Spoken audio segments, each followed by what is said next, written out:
මේ ළඟ දවසක එංගලන්තයේ ඉඳලා උපාසකම්ම කෙනෙක් මට කතා කරලා කියනවා ස්වාමීන් වහන්සේ මල්වත්තේ එක්තරා ලොකු ස්වාමීන් වහන්සේ නමකට කැන්සර් එකක් හැදිලා. කැන්සර් එකක් හැදිලා අඩි රූලක විතර කොටසක් බඩවැලේ අයින් කරන්න කියලා. මේ උපාසකම්මා කතා කරලා ඇහුවලු ස්වාමීන් වහන්සේ දැන් ඔපරේෂන් එකකට යන්න එපා. ඔබ වහන්සේ දන්නවද ප ဋ ාණිය කියලා ඉතාලම ප්‍රබල ධර්මයක් තියෙනවා.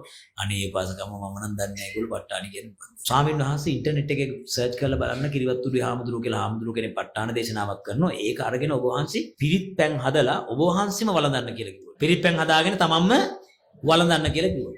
දැන් මේ ස්වාමීන් වහන්සේ පිරිත් පැන් වළඳලා ප ဋ ාණ සජ්ජායනා කරලා පිරිත් පැන් වළඳලා මාසයකට පස්සේ ගිහිල්ලා තියෙනවා. නැවත ස්කෑන් එකක් කරලා බලනකොට වෛද්‍යවරු ඔළුවේ අත ගහලා පුදුමයි අන්බිලිවබල් මේක විශ්වාස කරන්න බෑ.